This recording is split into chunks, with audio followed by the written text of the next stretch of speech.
I want to begin by clarifying that I'm not a therapist. So a few of us have searched the web for some credible sites to find some good information about dealing with anxiety. We wanted to pull this information together and to share it with you. So we're going to talk about anxiety.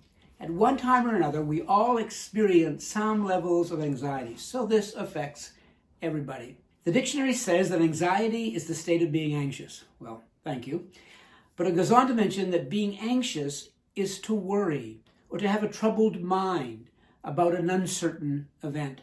For most of us, this is common, but it's not necessarily debilitating. But for many of us, though, anxiety can be crippling. Normal anxiety is episodic and rooted in real situations. Anxiety disorders are more pervasive, long-lasting, and debilitating. Depending on how much anxiety is impacting someone's life, there may be a need for professional help with anxiety disorders.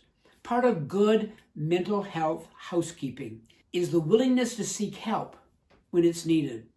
Worldwide, 1 in 14 people has an anxiety disorder.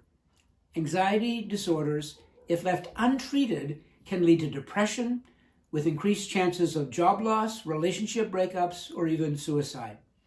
Anxiety can include general anxiety disorder, social anxiety around social situations, specific phobias, panic disorders, obsessive-compulsive disorder, or post-traumatic stress disorder, PTSD.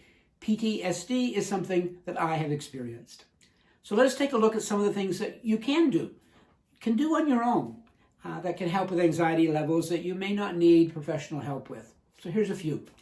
The most commonly touted remedy for anxiety is to take a deep breath. Now, I know this sounds kind of new ageish, but believe me, it's effective. It can be of great help. By taking a deep breath, we're talking about breathing in at one rate and then breathing out at a slower rate and continuing that in rate and an out that's much slower. And as you're doing that, focus on your breathing, focus on the air moving in and out.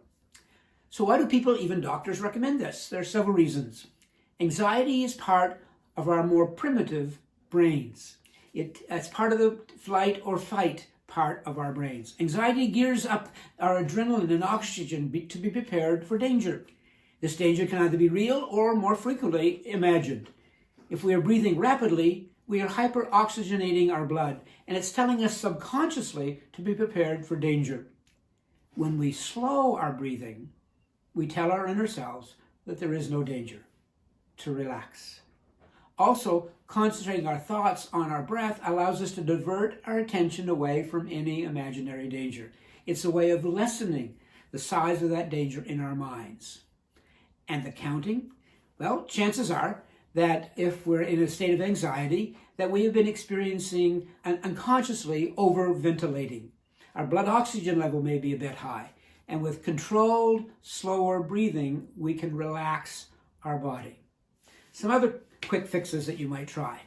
If you're giving a speech in front of a large audience and you're full of anxiety, you can do some physical exercise to, again, shift your mind away from the imagined anxiety. But make sure that if you're going to do this one, that you give yourself a chance to catch your breath before you have to go on stage. Psychologically, this exercise before speaking tells our brain that you've just conquered the danger and that you're safe. It allows you to concentrate on something other than the perceived danger. They even say something like chewing gum can help.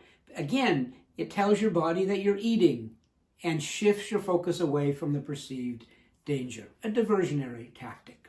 This next one is not as quick a fix, but taking some time for yourself to relax can give you a store of happiness that can tide you over during trying times. A leisurely bath, a spa day, sitting and reading with perhaps some chamomile tea, quiet music, a moment of expressing gratitude, a short time of prayer, journaling. What are some of the ways that you use to de-stress? If you have a moment, tell us about them in the comments below. I hope you found this part 1 of dealing with anxiety helpful, and that you pass it on to others so that they can also take a look and see if it might be helpful for them. And we encourage you to subscribe to the channel. We encourage you also to check the little bell so you get a notice when we post another video. Thank you.